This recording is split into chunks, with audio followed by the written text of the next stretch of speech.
Warning: this podcast may be disturbing to some listeners. Due to the graphic nature, listener discretion is advised. Welcome from wherever you are. This is the Demon Inside podcast. I am your host, John Benham. If you would like to review another episode of the Demon Inside, you can go to Spotify, Apple Music, Google Podcasts, iHeartRadio, and any podcast platform.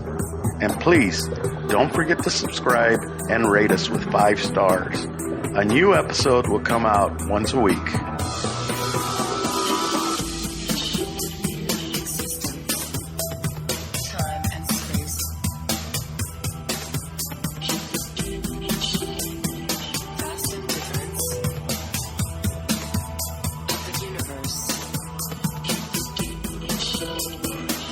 We will be right back after a word from our sponsors.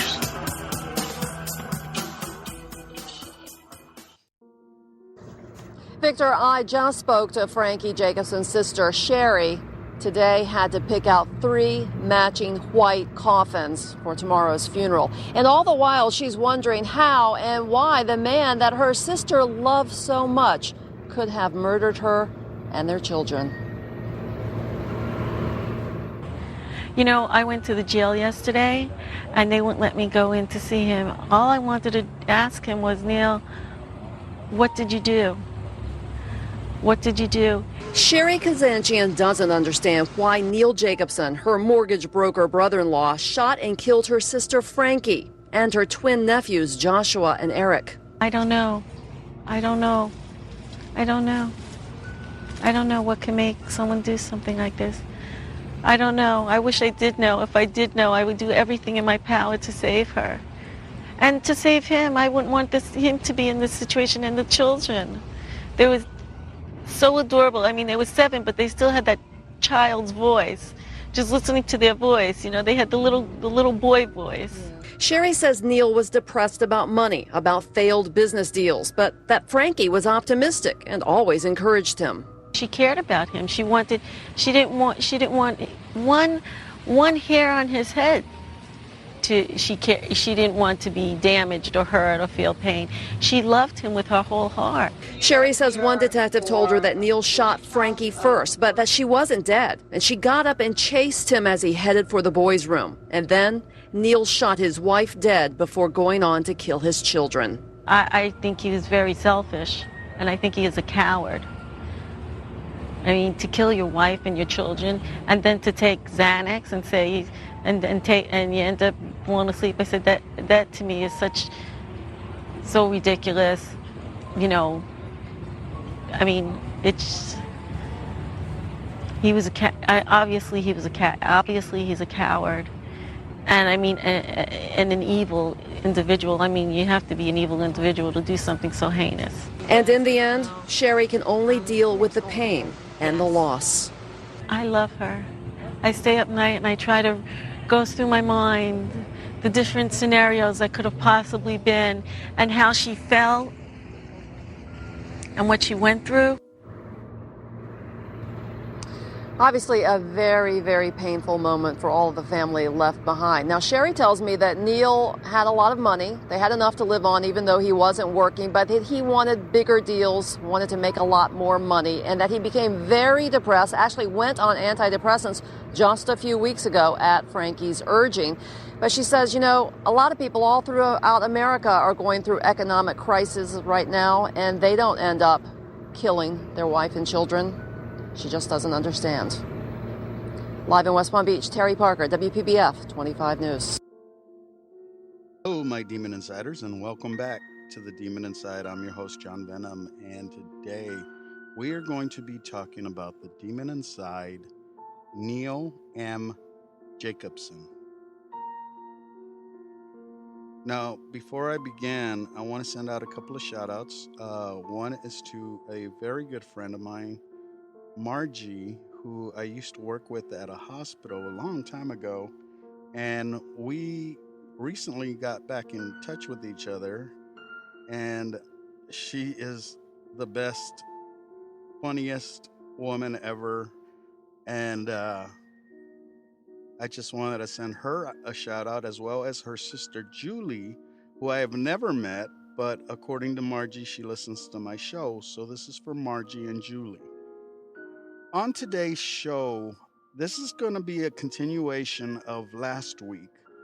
We talked about Paul Michael marriage, and I kind of alluded to the fact that it was going to be connected to these other shows that I'm about to do. And the way I'm connecting these is by location and by time and date, or actually by date. And I want you to follow along in the next 3 episodes. These 3 episodes, I'm going to try to connect the dots for you and try to explain it as best I can the way I see it. But before we do that, let's go ahead and get into the history of Neil Jacobson. And let me just say this, I don't have a lot on him, but what I do have is very interesting, guys.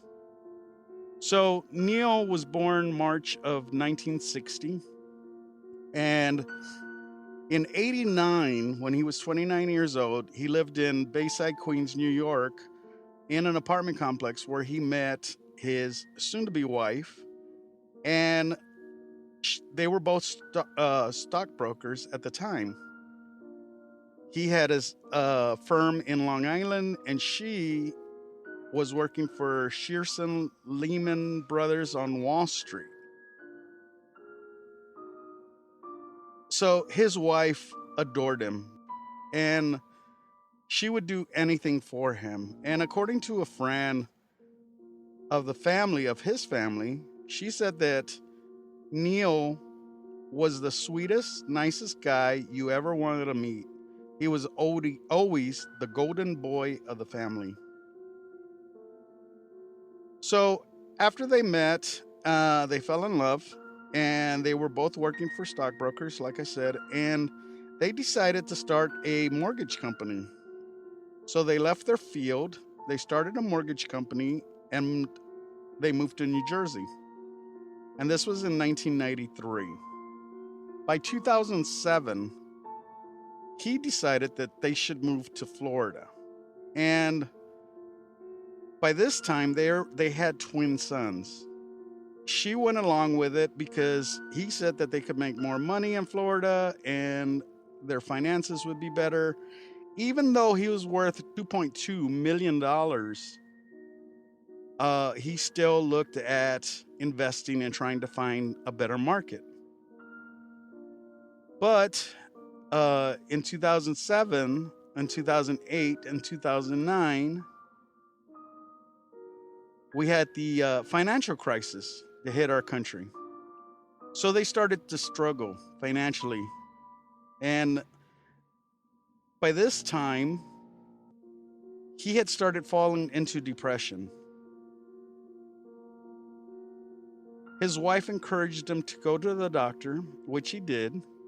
And on January the 2nd of 2010, he was diagnosed with vertigo and depression. Now, he was complaining about feeling dizzy and he felt lethargic. And this was like right after Christmas of December of 2009. So the doctor prescribed him Xanax and Zoloft.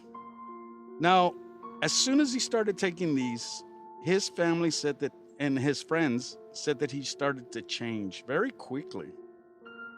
According to them, he started hallucinating, becoming anxious and paranoid, and he started to struggle to sleep properly. Also, by this time, by 2010, he was in the hole $2.3 million.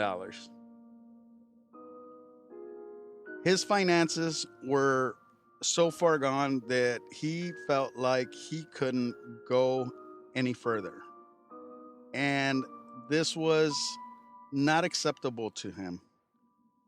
So what he ended up doing was writing a suicide note. He wrote that his family would be better off if they were to just not be alive anymore, basically. He says that he loves his family. He doesn't want them to suffer. He didn't want them to go through this whole shame of being poor. But I've heard also that his wife actually said that they had the funds and they were doing okay. Now, his sister and her sisters also said that if they were in trouble financially, they could have helped them out.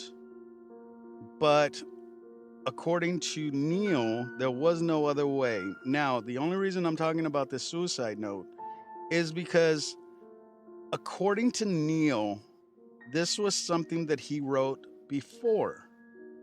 And he didn't mean it. He was just getting his anxiety out, or he was getting his frustrations out on a paper. A lot of people write suicide notes and they don't go through with it. Maybe that's what this was at the time. Maybe it wasn't. The police found the suicide notes and they automatically assumed that this was his intentions. And because he was going broke, that's why he killed his family and tried to kill himself. But let's continue. So, on Saturday the 23rd of January 2010, Neil described what happened that day. And I quote, "I woke up early in the morning and I remember I'm in my closet and I'm kind of sitting on the floor hearing voices. The voices were telling them, I gotta go. Now's the time. You have to go.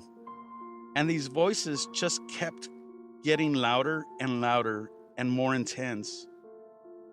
His paranoia started because they were in debt and he thought that the FBI was looking into a case involving him that he had taken out a loan, and he was afraid because this loan was given to him and it was a type of loan where he, let's say, just guesstimated, that's a word, he guessed how much he was making at the time and they gave him a loan, but he wasn't really making that much money at the time. He was just getting the loan to cover his downfalls. So he started to think that the FBI was after him, and that's why he was thinking that I gotta go. Now, I'm not so sure about that. I've heard that from another podcast, and I haven't read that in any of the transcripts or any of the psychological evals or anything, so I'm not sure if that's even real. But what I do know is he was sitting in his closet and he was thinking, I gotta go, and he was hearing the voices. While he was in the closet, he reached up and grabbed a Smith & Wesson 5-shot revolver, and he grabbed 38 caliber bullets. His wife walked into the closet and asked him, what are you doing in here? Neil says, and I quote, honey, it's over. It's just over. There's no other way. End quote. She pleaded with him. She said, I don't want to die. I don't want to die. I want to live. And she said, what about the boys? He said, and I quote, we all have to go. And he said this in a slow, deep voice. So she lunged for the gun. They fell to the floor. They were struggling for the gun, and she actually broke a tooth and she sliced her index finger. And he ended up shooting her twice in the face. Now, according to the news media that you heard earlier, they said that she was actually still alive and ran after him when he was going to the children's room and he shot her again. I wasn't able to confirm that or deny that because I couldn't find anything about it. But the fact remains that he did kill his wife, and then he moved on to his son's rooms. Now, he reloaded, and he even had 2 speed loaders in his front pockets Now, keep in mind, these are twin boys and they both had their own bedroom. Their birthday, they were 7 years old at the time, and their birthday was that afternoon. And he ended up shooting the first brother in the face twice. He started to hear gurgling noises from his son because his son wasn't dead yet. So he grabbed a pillow, put it over his son's face, and then shot him 2 more times. Then he went into his second son's room where he put the pillow over his face. And keep in mind, he was asleep as well. Now, this is something that freaks me out because even on the last episode that we talked about, sometimes when people are asleep, I would think they would hear a gunshot. Last time we talked about Paul, Michael Marriage, the little girl who was asleep in her bed never woke up with the gunshots. His 2 sons on this episode, Neil, his 2 sons, didn't hear the gunshots. The second son, Neil walks into the room, puts the pillow over his face, and shoots him twice.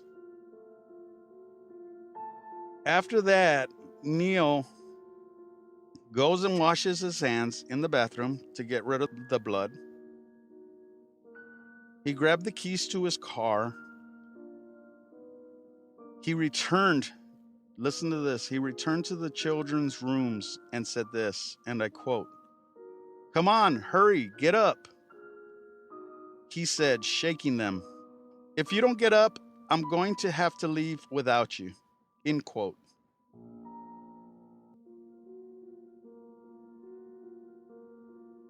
So after that, he left the house.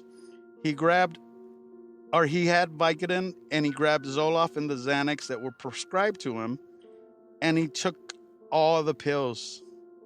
He got in his car, and he drove in a sort of way to commit suicide. He crashes into a ditch. This is where the police find him. Now, he's still alive, and he's got blood on his clothes, and the first thing he tells the police officers is, "I killed my family. They're back there," and he told them where the house was. Now, people don't understand why he did this. They said that he was the most loving person to his wife and kids. He was very giving. He was very happy. They knew he was depressed. They just didn't know how depressed. And like I said, the cops said that this was because of his finances. So now I want to take you back to his suicide note. And there's a few things that he wrote. I was trying to find all 5 pages because he wrote a 5-page suicide note. And I couldn't find it, but I could find little highlights of what he did write. So I'm going to read those to you now. He said, "I love my family more than anything else in this world and just could not handle what we are facing.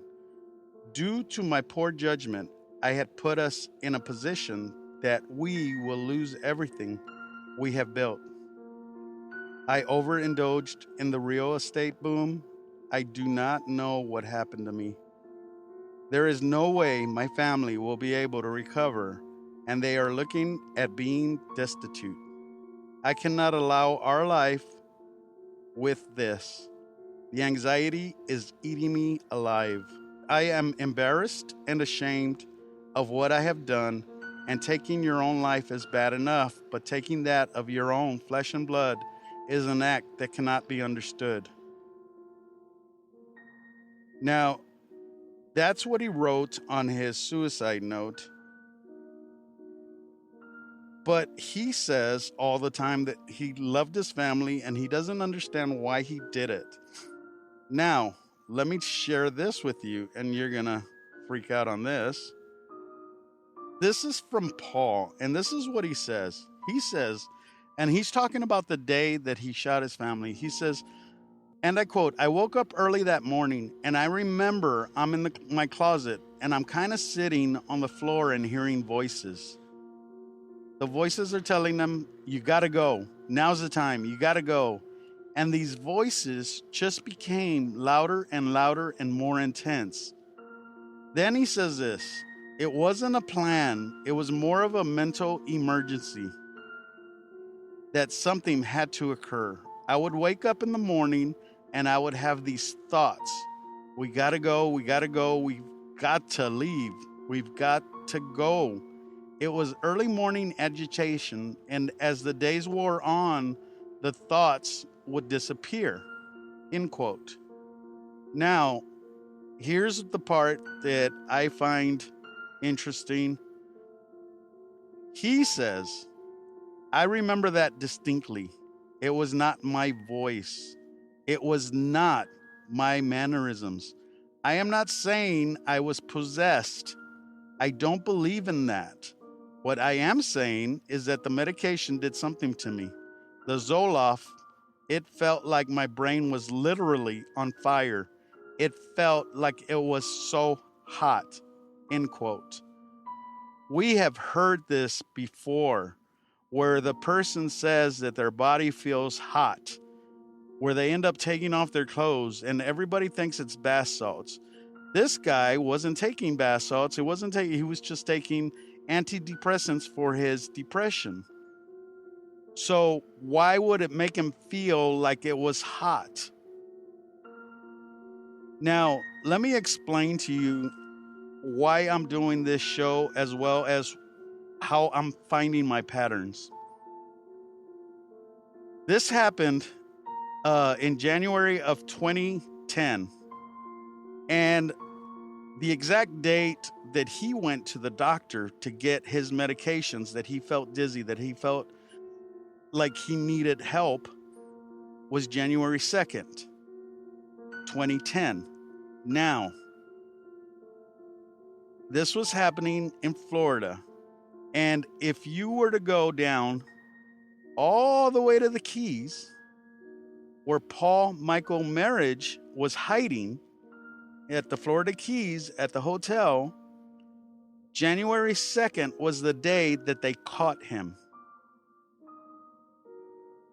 Now, could it be possible that this demon came out of Paul Michael Marriage when they brought him over and he found this guy and he thought, this is perfect for me to jump into him? Now, let me explain why I think it's the same demon. I think this demon has a sense of humor because he jumped into a dad that had twin sons. The last person, Paul Michael Marriage, killed his twin sisters.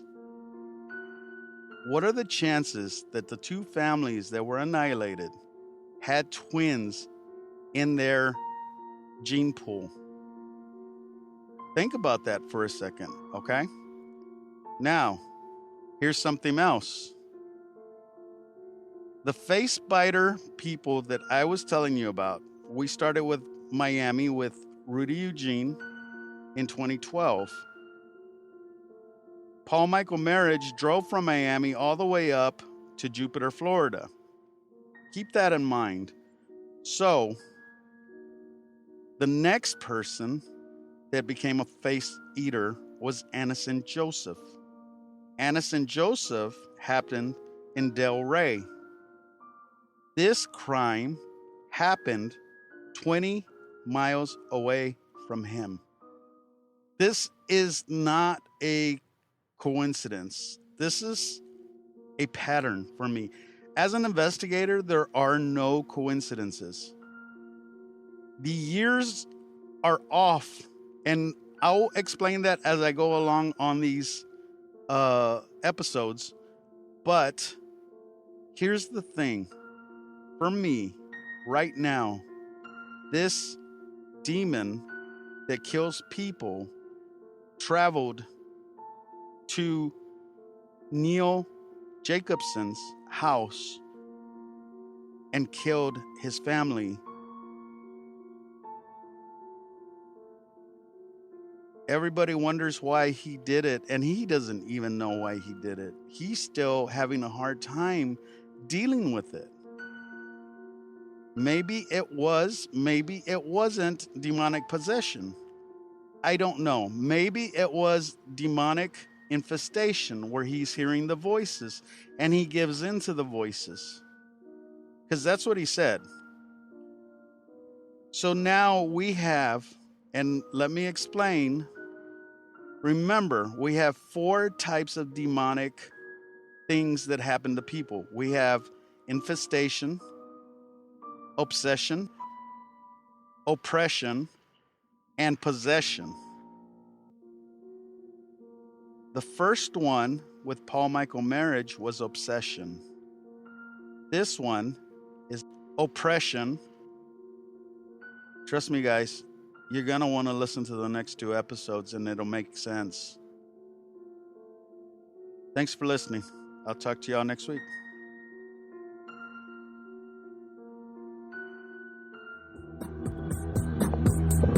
Don't forget to subscribe to the Demon Inside podcast on any podcast platform. A new episode of the Demon Inside will be released every week.